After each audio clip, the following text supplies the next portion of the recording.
Welcome back to Biggie Outdoors at the top of the hour. We welcome in those just tuning in, and for those of you who have been listening, we're headed into another great hour of outdoor radio with Biggie and Brandon here at Biggie Outdoor Studios. This hour is brought to you by one of our great supporters at Outdoor Edge Knives and Cutlery, makers of the swing blade and other great tools for the outdoorsman. Check them out at OutdoorEdge.com and get yourself one of the best hunting knives or cutlery sets you'll ever own. Also buy Koala Buck coolers, portable walk-in coolers for the sportsman, a great way to save your game when you're traveling on a hunt and want to keep your meat cool.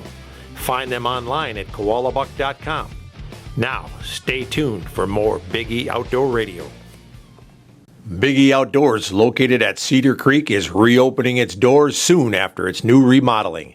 Home to the area's first and only big game hunting museum, with educational exhibits displaying animals from around the world and facts around the hunters' contributions to their survival. Pick up some unique souvenirs and gifts from the museum and from the Biggie TV shows. Meet the pro staff from Biggie TV and Biggie Outdoor Radio. A great place to stop in with the whole family. And while you're there, book your next hunting trip with the Biggie Outdoors Professional Hunters. With over 21 personal hunting destinations worldwide, you'll be sure to find a quality getaway with the Biggie Outdoors destinations. Biggie Outdoors is also home to Adrenaline Hydrographic. Check us out online at BiggieOutfitters.com and register to win a free hunt. Biggie Outdoors at Cedar Creek.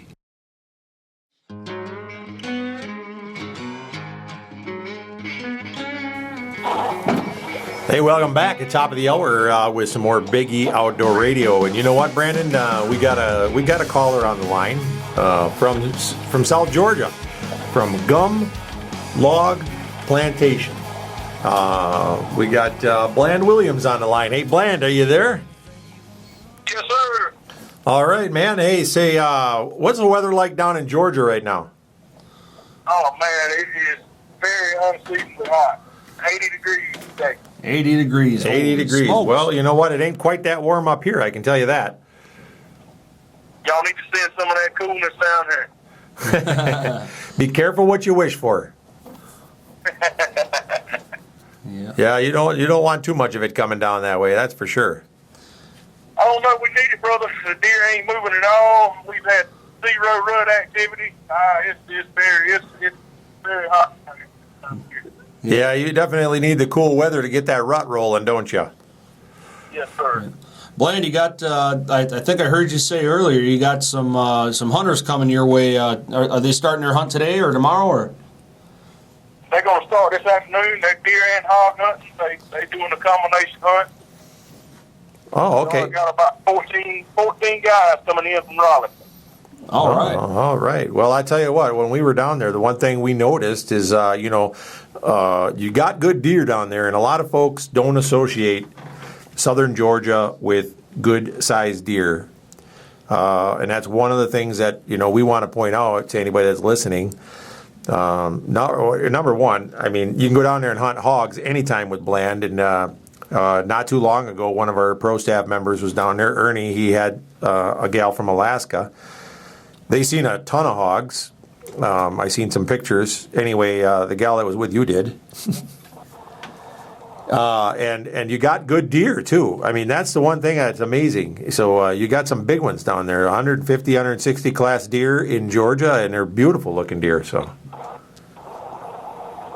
you still there? Yeah, we have got some good deer here.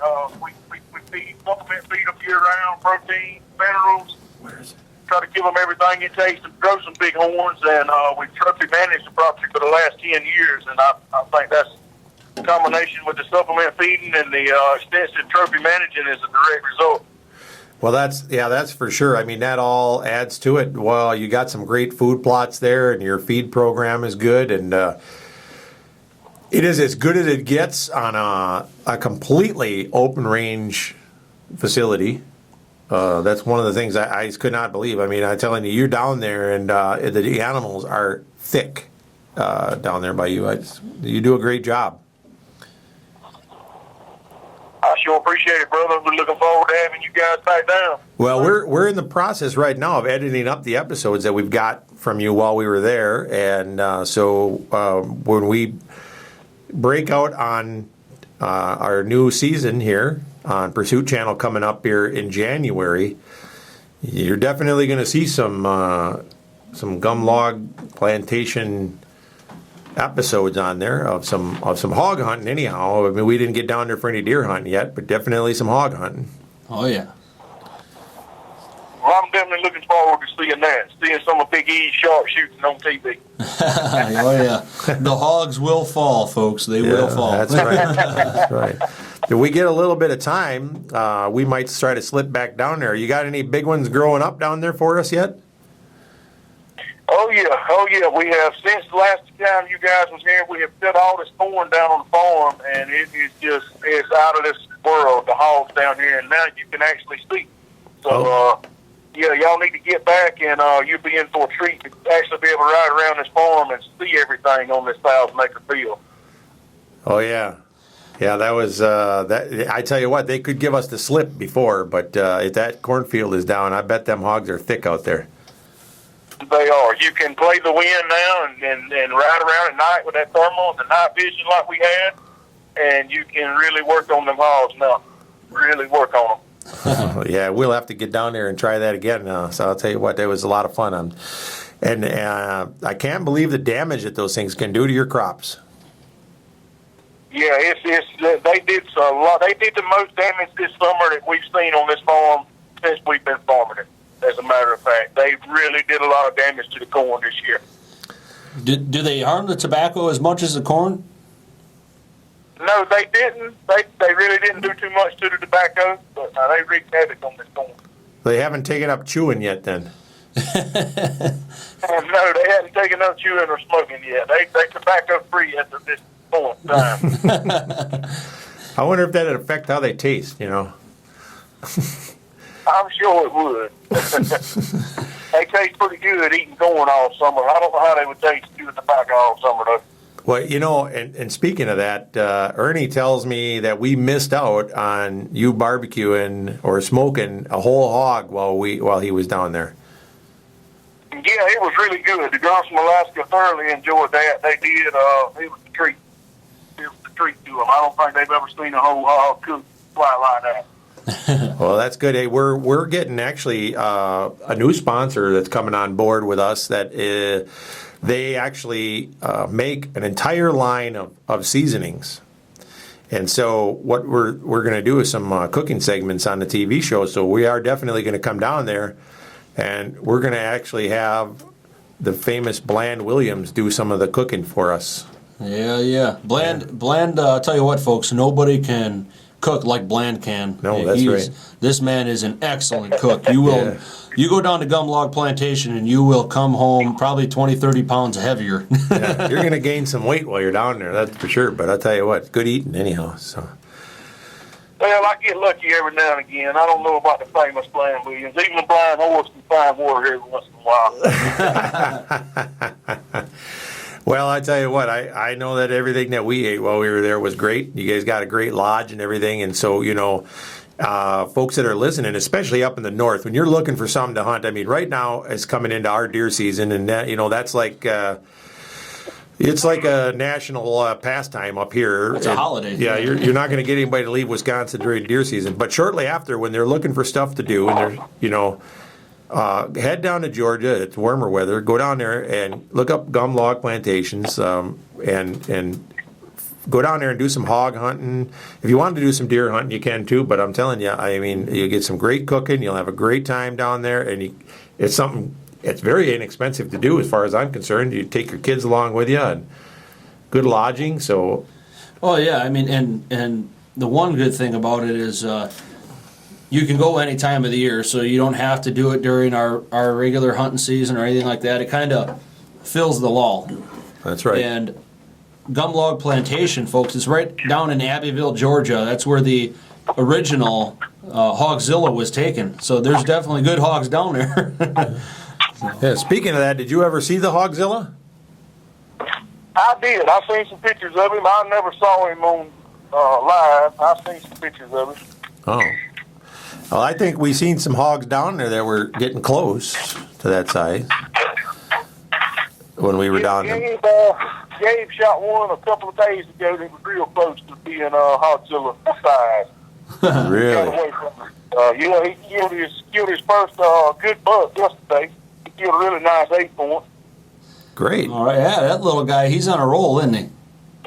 Yeah, he is. He's been in a slump, but it sure helped his spirit out yesterday when he killed that 8-point. He shot his other hog, then got away from us.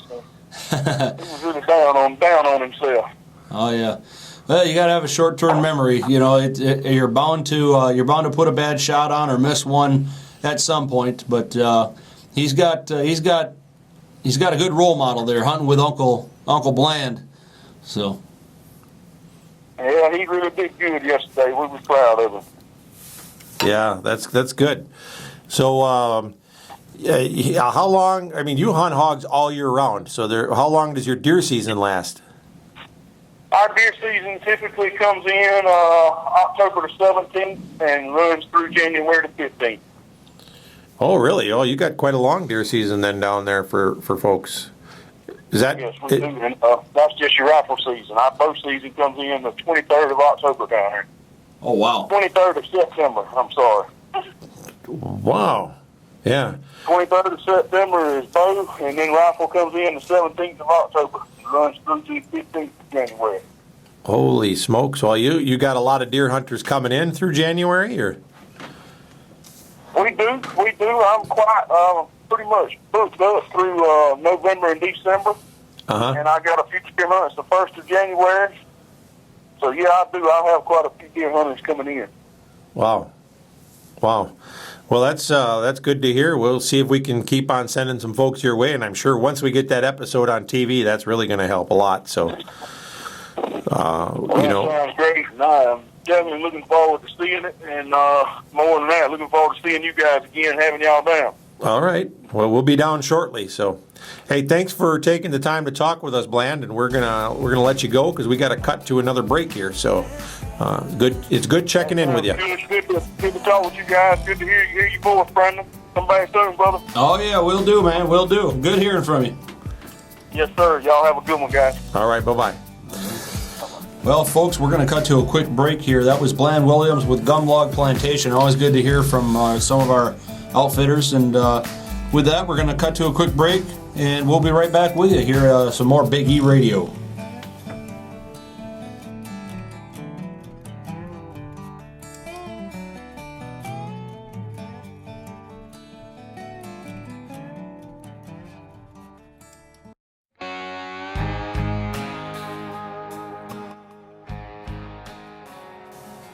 Hey, welcome back to some more Big E Outdoor Radio. Brandon, that was good. We had Bland Williams called in there from Georgia. They were talking about hog hunting. And speaking of hog hunting, I'm just doing a little bit of research on our Wisconsin feral pig incidents and our Wisconsin stuff. And, it's kind of funny because I'm reading the laws and it doesn't really make a lot of sense. Because whoever wrote this, because the definition of a feral hog is what? It's a wild hog. Wild hog. Okay. So I'm going to just tell you what it says here. It's illegal to operate a captive feral pig hunting facility. Really? So if they were captive, They're not feral. they wouldn't be feral. Yeah, that's It's also illegal to stock feral pigs. So if you were stocking them, again, they wouldn't be feral. But I mean, not that I disagree with the law. I know what they're trying to get at, but they wrote it really stupid. It's against the law to release hogs into the wild or possess live feral hogs without a permit. And so basically what they're getting at here is in some of these states you can go to, you can actually get, you can hunt like wild boar, you can hunt Russians, and you can hunt, these wild hogs and things like that. That can't be done in Wisconsin. So if you know anybody that's running a hog hunting operation in Wisconsin, you better call your game warden or turn them in, because I'm going to tell you, there's no way they can keep them in the fence. No, they will rut under. They will get under. Yep. And it don't matter how good of a job they're doing and trying to keep them in. They're going to find a way under any kind of apron or whatever they got. They're going to get out. And they do it fast. You think you'd be able to stay on top of it, but you can't. No. They will do it fast. And once they're out, then we got a problem. So if you see feral pigs, report them to the DNR so they know where they're at. Because we don't want them in Wisconsin, that's for sure. They're big time crop damage, like Brland was telling us, big time. Yeah. You think deer do bad damage to the crops? If you haven't had a chance to see what these hogs will do to the crops down south, in areas, Georgia, Alabama, the Carolinas, there's a lot of places down there they have terrible issues with them. First of all, they can't get on top of it. Yeah. First of all, they got to get the corn to grow. Because the feral hogs will run down there and they just pick the seeds right out. And then if the corn does come up, they go down there and they pull the small plants out. Yeah. And then if it gets beyond that, it's unbelievable what you'll see these hogs do to a cornfield. Oh, man. I mean, you talk about crop circles or looking like UFOs landed in the field. It's horrible. It's horrible. So, our farmers don't need that. They don't need any more problems up here. It's hard enough to grow crops. And so we don't need feral hogs. And, reading a little bit more on our hog thing in Wisconsin, feral hogs are considered an unprotected wild animal. So there's no close season and there's no harvest limit. So if you see them, whack them, shoot them. They're prohibited and they're considered an invasive species. They can be removed at any time throughout the year. But here's the thing I don't get. This is what really irritates me. This is one of them dumb Wisconsin laws here. They want them gone. Got to get rid of them.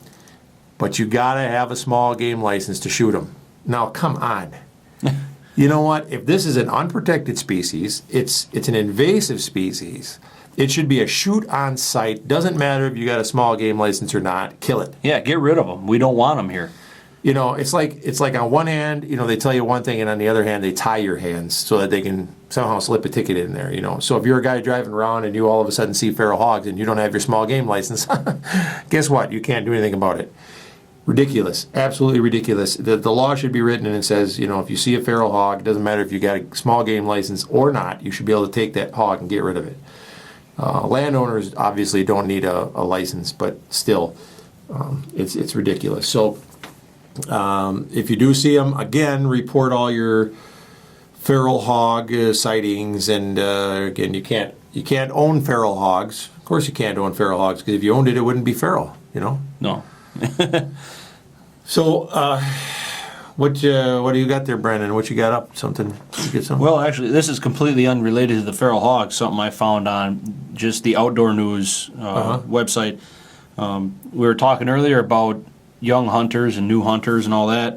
Actually, this year, the largest Pope and Young black bear taken in the state of Idaho Really?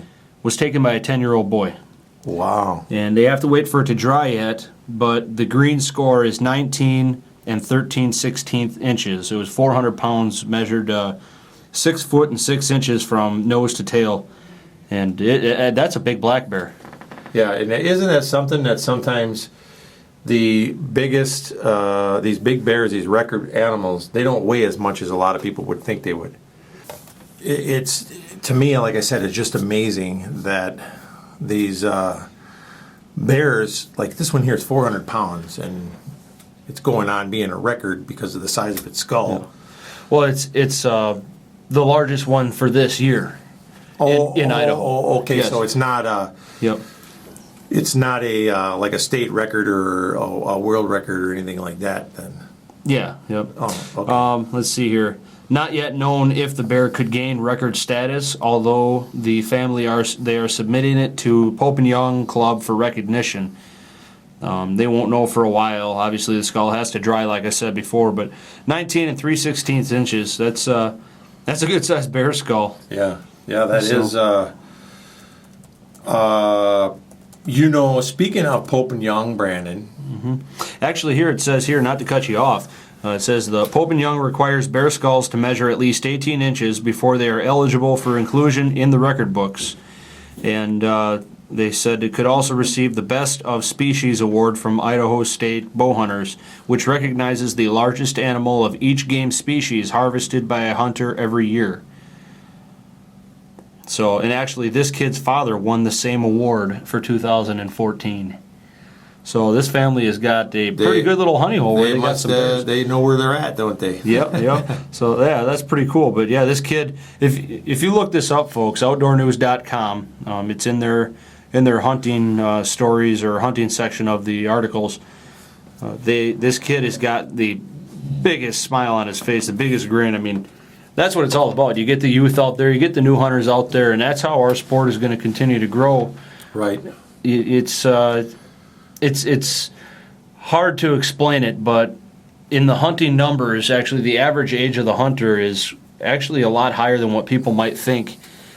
And the best age to get people interested in hunting is that young age, 8 to 10 years old. If you don't get them into it by then, it's harder to get their interest in it. Right. And we want to keep our numbers obviously as positive as we can. So it's really cool to see a youngster get this award. I hope he gets it. I hope it, when it's done drying and they do the official score on it, I hope this 10-year-old kid gets it. I mean, that's an awesome thing. He's going to live with that forever. 2015, he was the top man for the bear in Idaho. He'd be the top man for the bear in any state is kind of a good thing, Didn't somebody shoot a monster bear here in Wisconsin this year? They did. I think it was over by Anago, and I don't know for a fact, so please don't... was it Anago or Wapaka or somewhere, Iowa or something? Well, I know they had a pretty big one they got down by Iola beginning of the year last year. Uh-huh. But was it last year? Yeah, I believe it was. But I'm not exactly sure this year. There was a really big one taken, 700 pounds or something like that. But I don't know too many details on it. I know I had read up on it a long time ago. Yeah. But I don't know too many details about it right now to speak of it. And you get a 600-700 pound bear. I mean, just think what that thing has been eating somewhere along the line. That thing has been packing up the groceries, That's an old bear. I mean, 700 pounds is big. Yeah, it is. We know a couple of guys that are pushing 450. And they're big men. Yeah. So now think about 700 pounds. Lord, that is big. That's, we're talking size of a immature bull elk. Yeah, you're right. But, all packed down into the size of a bear. That's the thing. A bear are stocky. They pack it down into their small body size, and I mean it's. Man, that's a lot of weight. Yeah. That's grizzly bear size. 600-700 pounds. It's impressive. It is impressive. It's amazing. I mean, and we like to hear stories and see stories like that. We read up on them. Share them with us on our Facebook page or something. Absolutely, yeah. Share them. We got the Big E Outdoor Radio Facebook page. You can share it to the regular Big E page. We love seeing stuff like that. You don't have to be a young hunter. You don't have to be a new hunter. Just share your stories with us or call in one of these times when we're doing the show. Yeah. We love it. We love to hear about it. Yeah, that's right. Now, if you want to call us and get on our show, all you got to do is if you Facebook us, we'll let you know when we're recording live in the studio here at Big E Outdoor headquarters at Cedar Creek. Yep. And there you can just call us right on our toll-free number. You can or you can come down to the studio, heck, and just come right on in, and we'll put you on the air. That's right. That's right. We'd love to have it. I mean, there's a lot of stuff starting to happen here, a lot of trade shows and everything. So Cedar Creek Mall is starting to pick up. They're just about done with the construction here finally. Yep. I don't think they're going to make the end of the year. I didn't think they were going to, but So. Let's take a quick break, Brandon, and we'll get back with some more great topics here on Big E Outdoor Radio.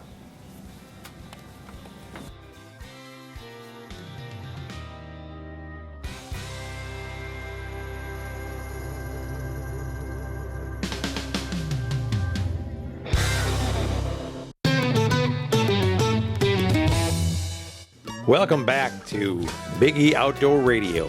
This segment is brought to you by Bruise Brothers, located on Highway X in Weston, just off of Highway 29. Fresh burger ground daily from country fresh meats and awesome hand-cut fries with all the tasty seasonings to choose from. They got plenty of tap brews with 35 beers on tap. If you haven't made your way on over to Bruise Brothers yet, you need to head on over and check them out. And tell them Big E sent you, and they'll give you a little something special from us just for mentioning it. But head on over there, and you'll be hooked up with the best burgers in town. That's Bruise Brothers on Highway X in Weston.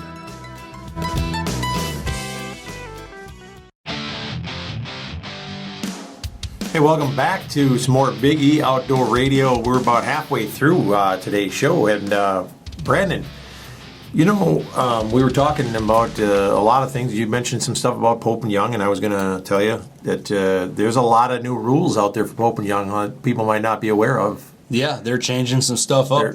We heard it the other day together. Yeah, they're getting with the times is what they're doing. I think it's they might have some younger staff on Pope and Young, and I imagine Boone and Crockett will soon follow. Yeah, but it's time for them to get modern. Yeah, you know, I mean, one of the biggest things that they're changing is the let-off rule. Used to be that if you shot anything or harvested an animal with a bow that had greater than a 65% let-off, it didn't count. Couldn't put it in the record book. Yeah, it didn't qualify. So they are changing that now. They're changing it. You can now use these greater let-off bows because, you know, 80% of the bows nowadays, and that's a true statistic, but 80% of the bows being manufactured have higher let-offs. Yeah. They got 80% let-offs, 90% let-offs, things like that. Yep. And you know, another big thing I heard that they were looking at was the Luminoc. Sighted knock, yeah. Yeah. Or lighted knock. Sorry. Lighted knock, yeah. And I think there's some other things, too, that they're finally, you know, I'm not sure if they ever allowed expandable broadheads or not, but, I mean, I'm sure that a lot of these things are having a new look. Oh, yeah. I mean, there's so many of these great new products out there now, and it's going to help the products. It's going to help those companies as well, but it's also going to open the door for a lot of new world records. It is, yeah, and I think that's good. I think it's fair that they are getting with the times, you know, and making things a little more modern. You know, obviously you stick with if it's unlawful, it doesn't count. Right. You know, right. But Well, if it's something that's of legal means, you know, right. using the lighted knocks and, you know, different broadheads and all that. If it was legal to do it, why wouldn't it count in Pope and Young or Boone and Crockett? Yep. The only thing that I guess I don't know. I could go both ways on this. They're making it retroactive. Mm-hmm. So it's, you know, it's automatic and it goes all the way back. So bucks, I mean, now there could be a flood of people entering animals from the past. And I'm not trying to knock anybody. So what happens now is the Beatty buck, you know, and you've heard about the Beatty mm-hmm. buck, big buck, it's 304 and something inches. That buck is going to qualify. Yeah. Okay. And I'm not trying to knock the Beatty, but I got nothing against it. That's a great buck. But I'm saying, you know, the rule was the rule up until now. If they're going to reconvene, change the rule, it should change now. I mean, that's the way I think. Yeah. Because you just think of the mess it's going to make trying to go back, and all these people are going to be bringing animals in, and now you got to try to verify all the rest of the ways that they took the animal. Did you use this? Did you use that? I mean, it's almost opening up the floodgates for just a big, massive confusion. It would be so much cleaner to just say, okay, hey, guess what? As of this day, we now will allow this new rule. And as of this, whether it's the lighted knock, we'll now allow lighted knocks. As of this day, we'll now allow higher let-offs on bows. You know, shorter cam to cam. Right. They are allowing that too. The shorter cam to cam thing is becoming. Yeah. And it's the you know, it being retroactive just makes it kind of. I mean, at that time, that animal was not harvested under the guidelines for the record books. That's period. I mean, that's just the way it is. And honestly, I think that's something that could be argued for days. Yeah, it is on that. Now, whether or not they want to make it so you can go back, or if you want to do it as of the day it was passed, right? That might be something that they're going to have to kick around a little bit. Yeah, they can go back. And, how do you make that decision? Yeah, how do you investigate it? See, and that's the thing. I don't think they should make it retroactive. It should be. And again, I have nothing against Beatty and the Beatty buck. I think that's an awesome buck, and you know, I feel bad that if they did not make it retroactive, that he wouldn't qualify. But I'm just thinking, you know, it just opens up the floodgates. I mean, okay, his buck now qualifies. There could be thousands of people now just flooding into the record books and saying, "Oh yeah, you know, me too, me too, me too," and it's just it's a mess. It's like, hey, look, sorry, too bad, so sad. During the time, you knew the rules. This is the way it was. Now the rules are going to allow it as of this date. So as of this date forward, you want to go take your big bows and go out there now. I mean, we shoot them. Yeah.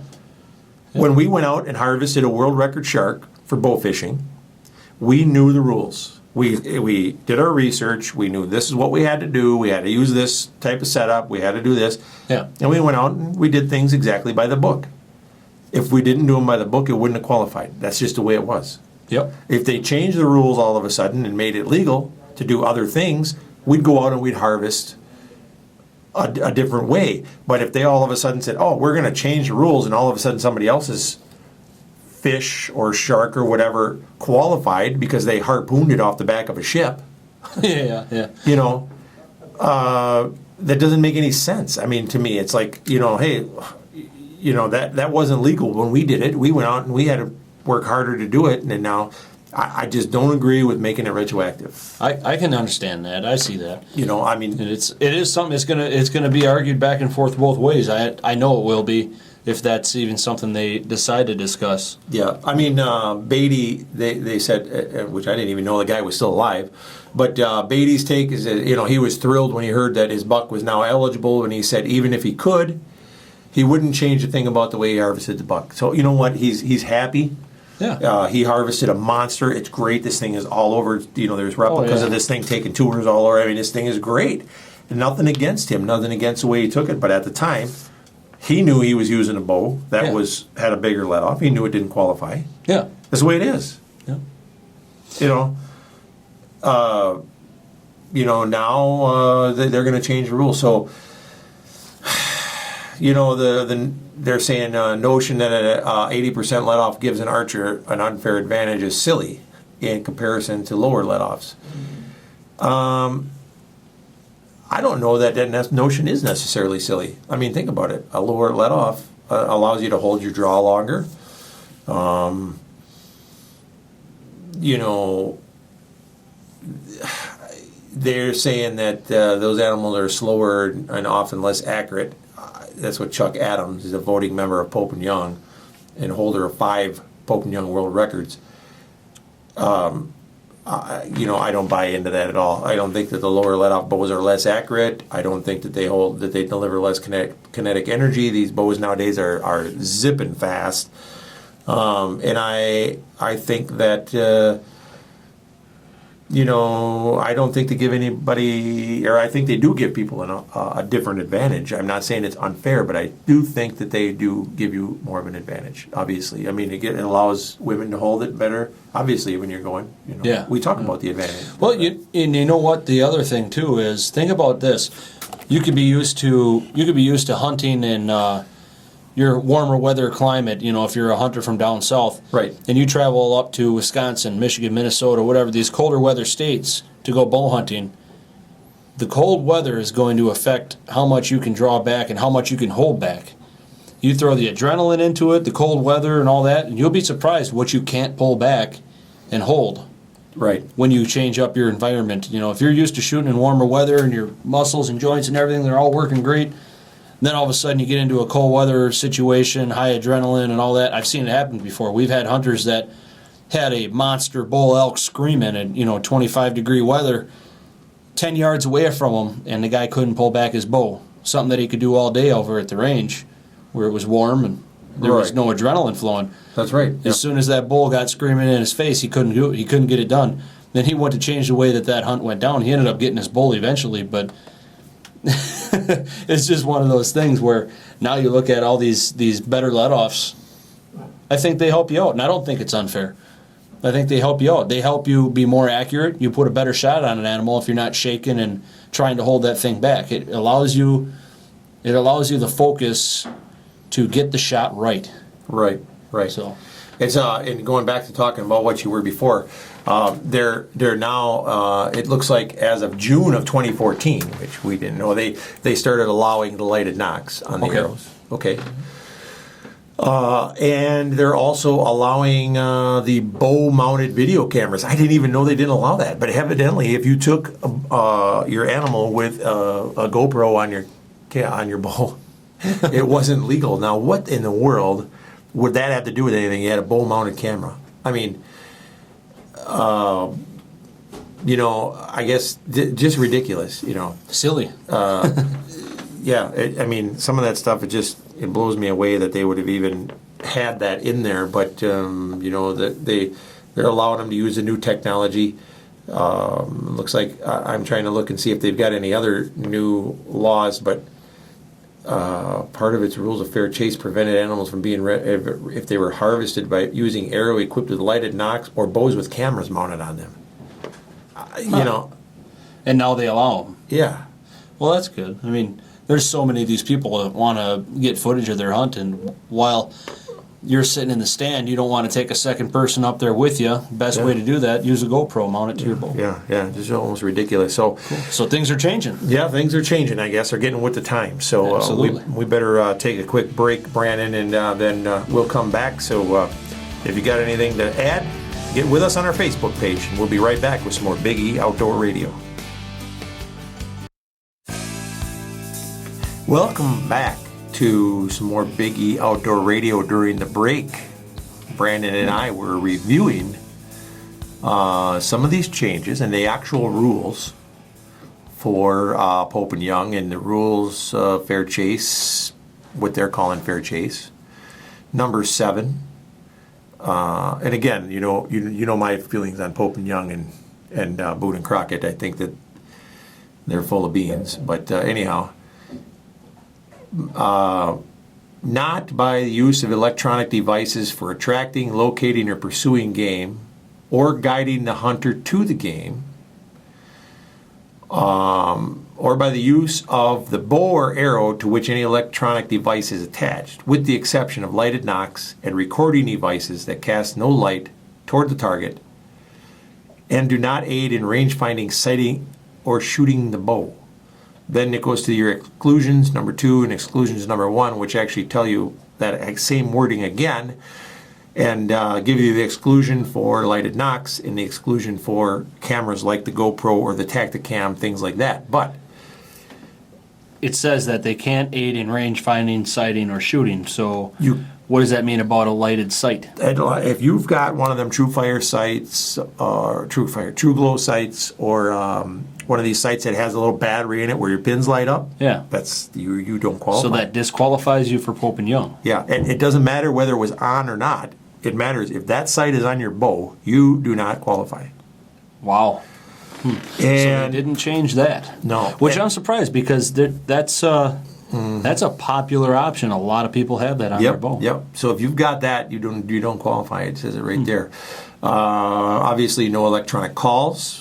Calls would definitely disqualify you. An electronic call, even if it's legal in your state. I don't know what states have it where you can or cannot use that. I'm not sure how this pertains to crossbows or anything like that, but you cannot use electronic that casts no light. So you can't have any camera with a light on it.